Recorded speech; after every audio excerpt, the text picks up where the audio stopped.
Tema kali ini kita membahas 5 langkah menjaga lambung cara sufi. Kan jika teman-teman biasa berzikir nafas, maka insya Allah teknik-teknik yang akan kita sampaikan nanti akan dicerna secara mudah, atau lebih tepatnya akan dihayati secara lebih dalam.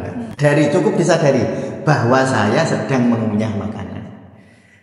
Semua jenis emosi Kak, terutama ya kalau di lambung itu terutama emosi kegelisahan, kebingungan, kecemasan, kekhawatiran ya.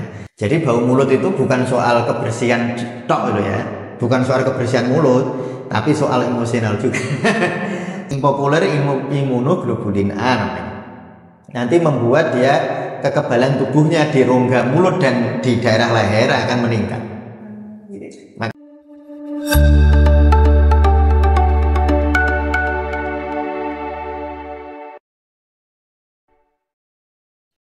Assalamualaikum warahmatullahi wabarakatuh. Waalaikumsalam warahmatullahi wabarakatuh. Halo teman-teman, jumpa lagi di sesi ngobati ngaji pengobatan sufi channel YouTube Tasawuf Indonesia. Untuk hari ini kita akan mempelajari atau kita akan sharing-sharing tentang zikir dan lambung ya.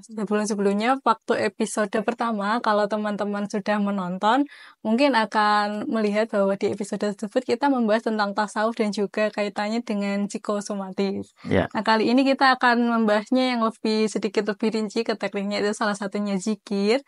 Nah, hubungannya dengan lambung. Langsung saja nanti kita tanyakan ke Abang Mustamil ya, bagaimana sih hubungan antara kedua hal tersebut?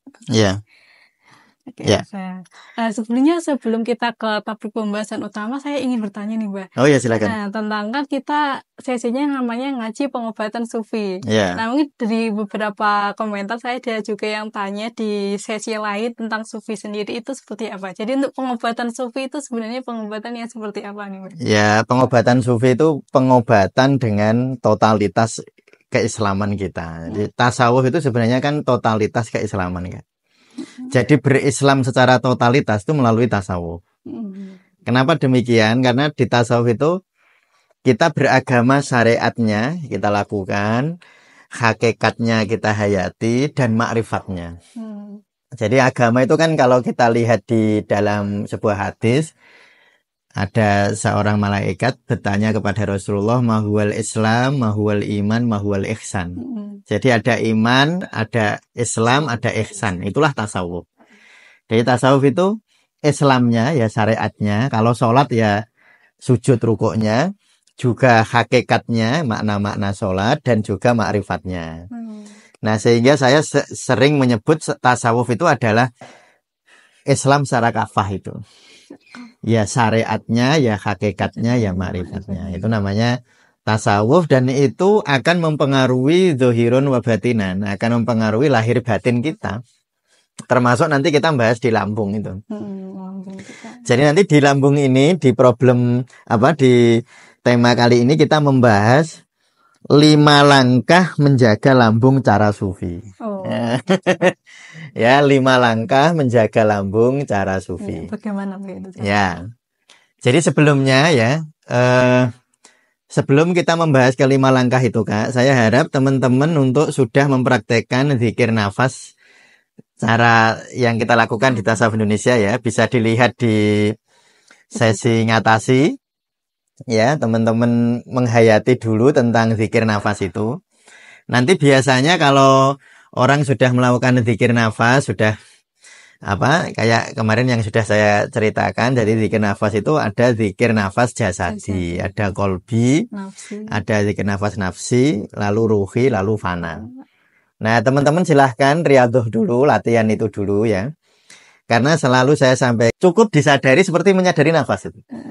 Makanya tadi dari awal sudah saya himbau ya, bahwa teman-teman berlatih zikir nafas. Maksudnya biar nanti menghayati, ketika orang sudah biasa menghayati zikir nafas, terutama zikir nafas yang jasadi, dia akan lebih mudah menghayati kunyahan makanan. Dan itu nanti otomatis melambat gitu? Ya, otomatis melambat. Dan kalau orang itu makan otomatis melambat, dia nggak bisa makan berlebihan. Ya, itu.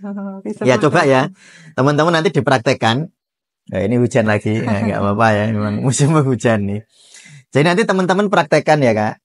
Kalau mengunyahnya lebih lambat, maka dia tidak makan berlebihan.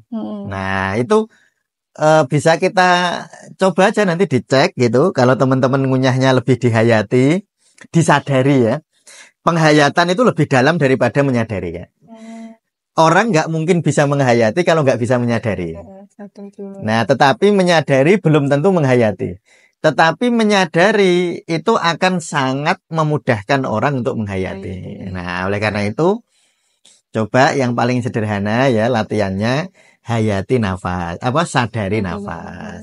Lalu setelah kita bisa menyadari nafas, nanti menyadari kunyahan makanan kita. Nah, nanti kalau disadari, kalau disadari biasanya ngunyahnya bisa lebih lambat. Dan kalau dia lebih lambat, air liurnya akan lebih banyak keluar. Nanti makanan akan masuk ke lambung tanpa membebani lambung berlebihan. Karena nanti kalau gini Kak, kalau orang beban lambungnya itu terlalu berat, nanti terjadi defisiensi energi lambung istilahnya. Jadi cepat lelah. Iya, kalau orang defisiensi energi lambung itu cepat lelah, ngantuan, kurang bersemangat, ya itu bisa, bukan hanya bisa, sering kali disebabkan didasari oleh problem-problem lelahnya lambung. Tadi kalau yang di mulut kan biar air liur produksinya meningkat. Nah itu kenapa sih dokter air liur kok bisa nih? Ya kan itu kayak dirangsang nggak?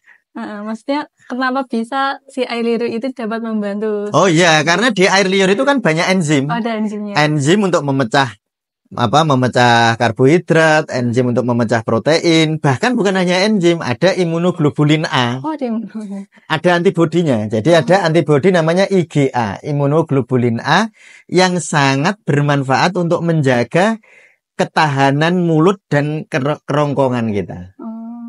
Makanya orang yang sering sakit ini, salah satu teknik bagaimana agar orang tidak sering sakit tenggorokan, itu adalah dengan mengunyah lama itu. Biar mengalihkan. Ya, nanti akan menghasilkan antibodi namanya imunoglobulin A. Jadi mengunyah lama itu ya kami ya, bukan hanya bermanfaat untuk secara mekanis dia jadi lembut ya, tetapi dia merangsang terproduksinya air liur. Padahal air liur itu mengandung banyak sekali zat-zat yang bermanfaat. Yang paling populer imunoglobulin A namanya. Nanti membuat dia kekebalan tubuhnya di rongga mulut dan di daerah leher akan meningkat. Makanya juga sangat baik itu anak-anak ya. Anak-anak itu kita contohi mereka untuk makan dengan mengunyah. Sehingga amandel itu nggak gampang membesar. Kan sekarang banyak anak ya, banyak sekali pasien itu problem amandel di anak-anak. Nah, salah satu cara mengurangi keluhan-keluhan di amandel itu dengan mengunyah lama. Makanya sangat baik jika anak-anak itu kita ajari mengunyah lebih lama. Jangan disuruh cepat ditelen gitu, jangan. Ayo dikunyah gitu kan, modelnya kita kalau ndulang nyuapi anak itu kan ayo telen gitu. Nah itu kadang-kadang nanti anak-anak jadi nggak biasa mengunyah. Jadi makannya cepat. Ya, jadi makannya cepat. Nah itu yang pertama ya. Jadi yang pertama secara fisik bagaimana para sufi menjaga lambung. Yang pertama adalah secara mekanis tadi. Secara mekanis para sufi mengunyah lebih lambat. Seperti juga nafas lebih lambat. Bagus. Mengunyah lebih lambat. Nanti juga akan mempengaruhi saraf simpatis dan parasimpatis kan. Jadi kalau kita mengunyah lebih lambat, maka saraf parasimpatis yang berperan. Parasimpatis itu akan membuat pencernaan kita lebih giat, lebih hidup dalam tanda petik, lebih berenergi.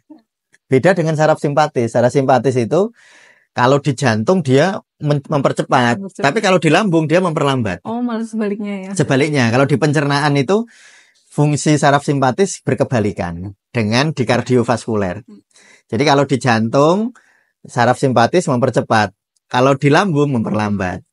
Sehingga kalau kita makan cepat, pas saraf simpatisnya jadi, karena makan cepat kan makan tegang ya, wah harus cepat selesai nih gitu. Itu nanti saraf simpatis yang berperan. Nah, padahal saraf simpatis menekan kinerja dari lambung. Nah, makanya makan cepat itu kalau dianalisis dari sisi itu juga bisa diterima secara logis bahwa makan cepat tidak baik bagi pencernaan, terutama bagi lambung kita. Itu yang pertama ya. Ini biar selesai nanti. Yang kedua secara emosional, yaitu jangan makan saat emosi sedang tertekan nggak ya, atau sedang sangat emosional.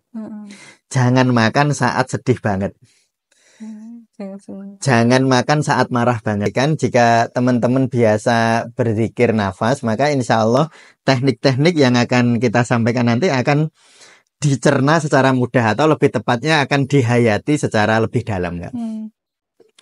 Jadi kalau orang itu gini kami ya, kalau sudah biasa menghayati nafas, nanti dia akan mudah menghayati doa, dia akan mudah menghayati zikir ya. Jadi gerbangnya itu dari nafas. Ya, jadi itu gerbang nafas itu kayak gini loh, kayak latihannya. Jadi kalau orang main sepak bola itu ada pelatihan dasarnya. Harus bisa lari, harus bisa begini gitu.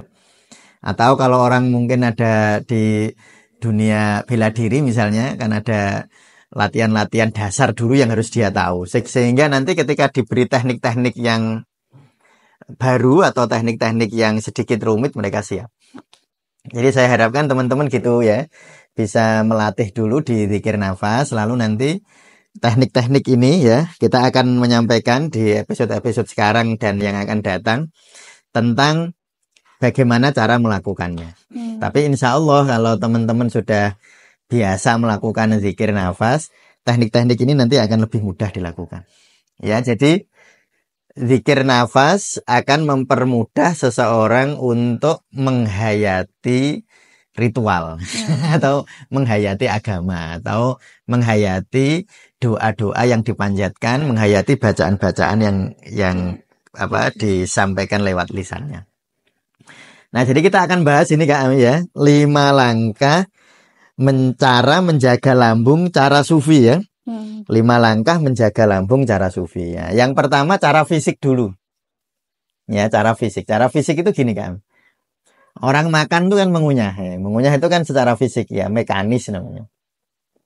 Maka kita sering mendengar, mungkin teman-teman sudah nggak asing lagi, betapa Rasulullah kalau dahar itu mengunyahnya banyak. Ya, mungkin ada yang populer 33 kali ya. Tetapi mungkin Kak Ami misalnya nggak bisa melakukan, yang mungkin tidak sampai 33 kali, tapi minimal itu 2 kali dari kebiasaan. Jadi misalnya coba teman-teman nanti perhatikan ya, kalau dahar, kalau makan ya. Mungkin rata-rata di Indonesia orang itu mengunyah 3-7 kali ya. Coba nanti dihitung sendirilah ya. Ngapunten kalau yang biasanya giginya sudah nggak ada, yang penting ya kalau kan banyak memang pasien-pasien yang rawuh di tasawuf Indonesia, lalu dia, loh Ustadz saya kan udah nggak punya gigi, sudah banyak dicabuti gigi. Sebenarnya yang penting bukan ngunyahnya jadi lembut, tetapi lamanya di mulut. Jadi ketika orang itu makanan masuk ke lumut di mulut lalu dikunyah lama, atau misalnya giginya sudah berkurang ya, lalu ngunyahnya secara mekanis berkurang, nggak apa-apa. Tapi kalau dia lama di mulut nanti air liur keluar. Berarti dari liurnya itu yang Nah, yang penting itu keluarnya air liur. Karena juga ada temen yang bertanya begini Kang, loh kalau gitu di blender aja Pak, makan bubur gitu kan, sama aja sama lembutnya. Jadi mengunyah lama itu bukan masalah lembut atau tidaknya. Yang lebih penting dari mengunyah lama adalah banyaknya air liur yang diproduksi selama proses mengunyah itu, bukan lembutnya. Kalau lembut kan bisa diakali dengan di blender ya, atau dahar makan bubur misalnya. Itu nggak kurang ideal. Yang paling ideal di mulut yang lama sehingga air liur keluar cukup banyak.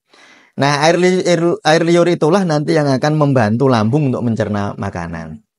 Sehingga nanti lambung itu menjadi lebih ringan kerjanya. Nah, apalagi ya bagi teman sufi yang sudah menghayati zikir nafas, coba teknik menghayati zikir nafas diterapkan di dalam penghayatan mengunyah. Nah, jadi kalau kita sudah biasa menghayati inhalasi, menghayati eksalasi, coba sekarang kita menghayati kunyahan. Ya, jadi waktu mengunyah, nah, mengunyah dihayati, cukup disadari bahwa saya sedang mengunyah makanan. Saat makan, saat kecewa banget. dulu waktu saya belajar ini ya, Kak, belajar aku punktur, aku presur, belajar ilmu pengobatan timur ya. Guru saya itu pesan begini, makan paling buruk adalah makan bareng emosi. Nah, itu seperti apa ya? Jadi marah terus makan. Jadi Buat pelampiasan. ya bisa pelampiasan atau memang dia marah terus dia makan. Dan makanya kan ada makan emosional.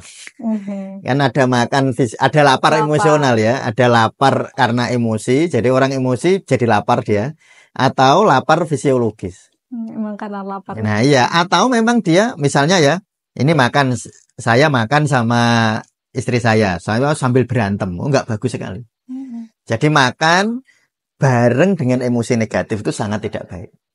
Nah, terus kalau pas emosi berarti nggak makan, Ustadz. Nah, kalau kita memang sedang emosi tapi waktunya makan, sadari nafas dulu. Balik ke zikir nafas dulu. Jadi zikir terutama minimal itu zikir nafas jasadi. Menyadari nafas itu. Nanti akan menurun itu emosinya. Nah, kalau emosinya menurun sudah cukup rileks baru makan. Jadi jangan pas emosi makan. Kalau emosi makan itu pengaruhnya ke pencernaan. Jadi gini loh. Semua jenis emosi, Kak, terutama ya kalau di lambung itu terutama emosi kegelisahan, kebingungan, kecemasan, kekhawatiran ya. Khawatir atau cemas atau bingung. Itu adalah emosi yang langsung mengikat energi lambung. Jadi kayak tali, mungkin dulu pernah ya di podcast yang mana itu, kayak tali itu terikat. Jadi coba bayangkan kalau orang makan pas cemas dia. Jadi sambil mikirin suami yang misalnya nggak pulang-pulang, dia cemas ya, lalu dia makan. Waktu makan masuk ke lambung energinya diikat, dibonto gitu, diikat sehingga nggak bisa bergerak. Nanti akhirnya makanannya terjadi pembusukan di lambung. Nanti ujung-ujungnya itu apa coba, Kak? Kalau orang banyak makan cemas, bau mulut. Iya, nanti ujung-ujungnya bau mulutnya nggak enak karena seringkali terjadi pembusukan di lambung akibat kecemasan. Jadi urut-urutannya begitu. Orang cemas, energi lambung terikat. Lalu dia makan saat cemas itu. Padahal kalau diikat kan nggak terjadi pencernaan yang optimal. Akhirnya makanan terlalu lama di lambung. Jadi busuk. Nah, nanti terjadi pembusukan di lambung atau bahkan nanti lama-lama lambung lelah. Sel-sel di lambung itu epitel itu permukaannya mati. Jadi sakit lambung dan bau nggak enak. Jadi bau mulut itu bukan soal kebersihan tok itu ya. Bukan soal kebersihan mulut, tapi soal emosional juga. Jadi ada hubungannya gitu, Kak ya. Jadi yang pertama tadi mengunyah lambat. Ya, mengunyah lebih lambat dan lebih banyak. Jadi frekuensinya diperbanyak, waktunya diperlambat. Itu sangat ideal ya untuk menjaga lambung. Lalu yang kedua, yaitu jangan makan saat emosi. Makanlah dalam keadaan hati yang damai. Ya tentu selalu pertanyaannya begitu, lalu gimana biar damai? Yaitu tekniknya ya teknik zikir nafas. Balik lagi ke zikir nafas ya. Jadi kalau makan, misalnya kita menghadapi makan nih. Makanya gini, Kak, Rasulullah itu kalau dahar, beliau hatinya nggak enak ya sudah nggak didahar dulu. Atau beliau misalnya melihat makanan yang beliau mungkin tidak terlalu berkenan, beliau nggak didahar. Mungkin juga kayak orang-orang yang stres terus pelariannya makannya jadi banyak. Ya, makanya jadi banyak karena pelariannya itu ya makan itu. Itu namanya lapar emosional itu. Masih. Nanti kita akan bahas kapan-kapan ya. Jadi nanti kita akan bahas bagaimana menjaga atau diet cara sufi. Kita akan membahas itu. Nah, jadi yang kedua, hindari makan saat kita stres. Lah kalau stres gimana? Masa nggak makan? Kalau stres, sadari nafas dulu. 7 kali lah tarik nafas, hembuskan, disadari. Nanti emosi atau stres akan menurun. Nah, kalau rasanya sudah nyaman baru makan. Ya, itu rentetan resikonya banyak. Kalau kita makan bersama stres ya. Makan bersama stres. Nah, itu yang kedua. Lalu yang ketiga, kalau makan kan berdoa. Hayati doa makan. Nah, doa makan itu saya ulang-ulangi. Doa makan itu doa yang unik, Kak. Karena Allahumma barik lana fima rozaqtana. Lah ujungnya ini loh unik. Waqina adzabannar. dan bebaskan kami dari api neraka. Jadi seakan-akan itu di dalam agama itu tersirat bahwa orang makan itu bisa menyebabkan orang masuk neraka. Karena makan itu seringkali kalau bahasa agama itu nggak berkah. Makanya kalau kita makan nggak berkah, ini darah yang dihasilkan oleh makanan tadi cenderung membuat kita jadi sulit berzikir, susah. Diajak berzikir, tubuh diajak berzikir itu nggak mau. Diajak beribadah itu nggak mau.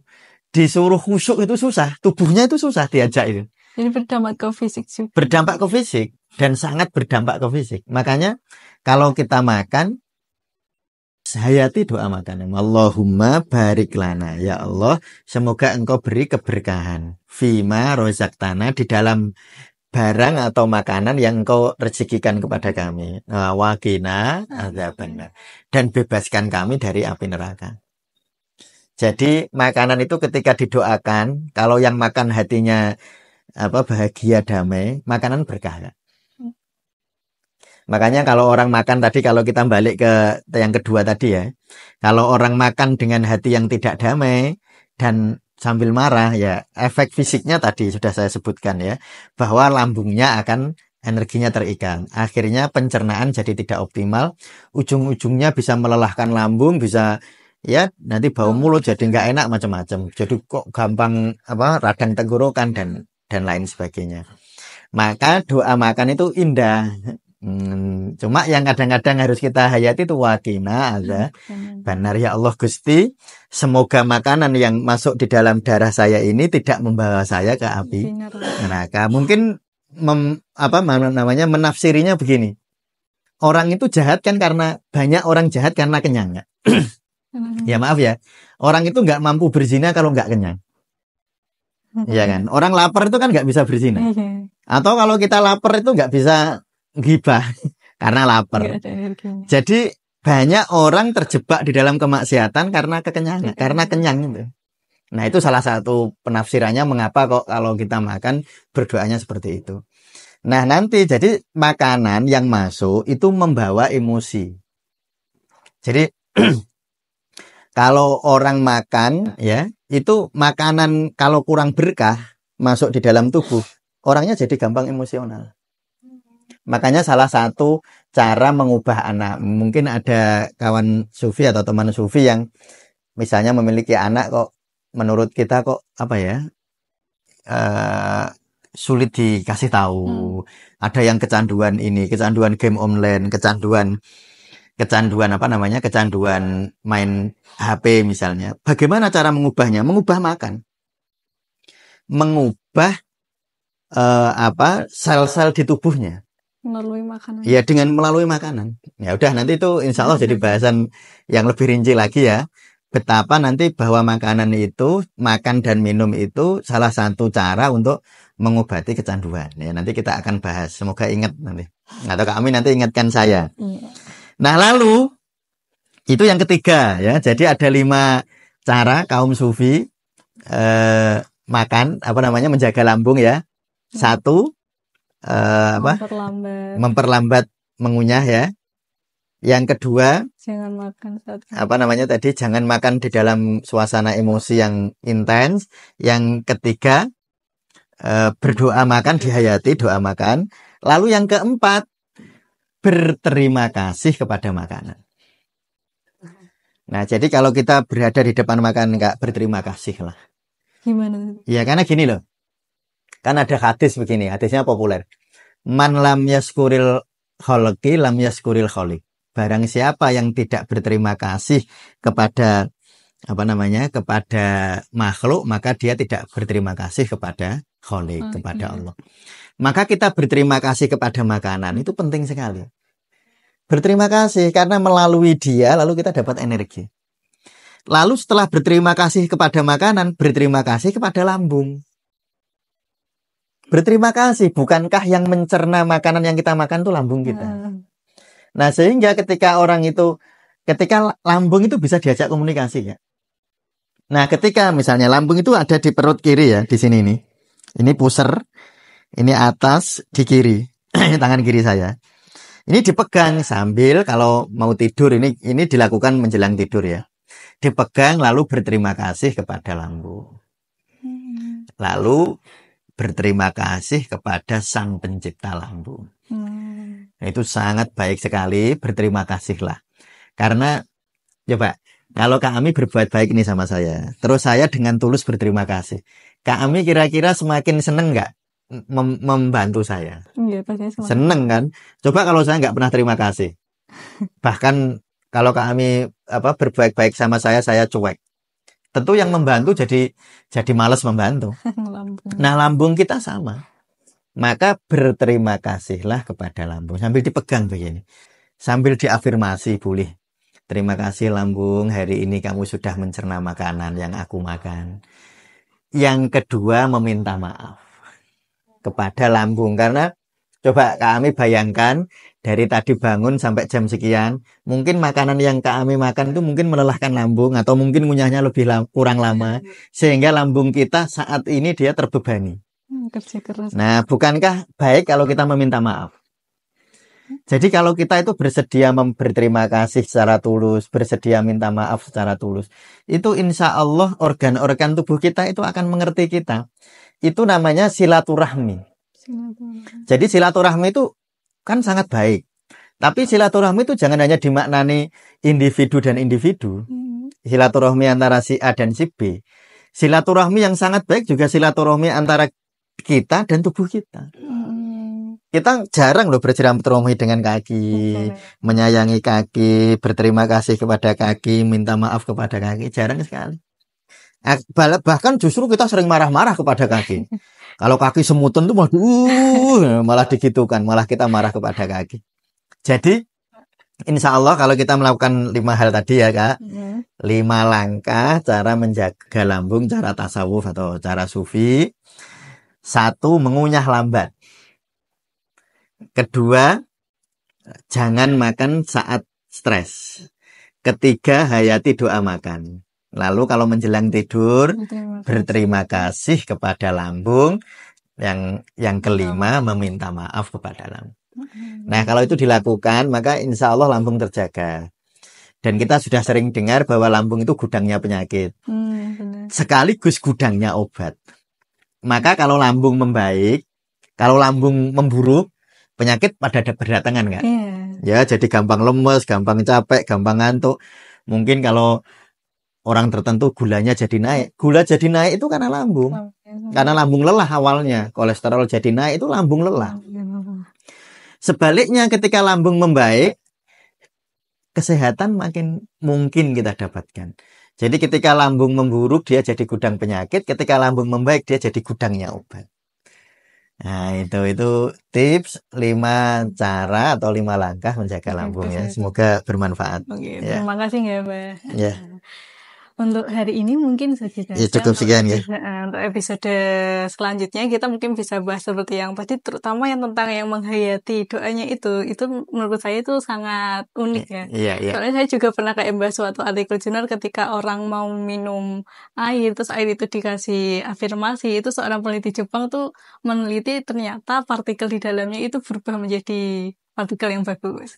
Oke, untuk episode kali ini kita cukupkan. Mungkin kalau teman-teman ada saran atau mungkin setelah mempraktekkan kayak tadi 5 tipsnya itu ada pengalaman-pengalaman yang mungkin ingin dipertanyakan, bisa sharing di kolom komentar ya. Jangan lupa untuk subscribe dan like videonya. Terima kasih. Wassalamualaikum warahmatullahi wabarakatuh. Waalaikumsalam warahmatullahi wabarakatuh.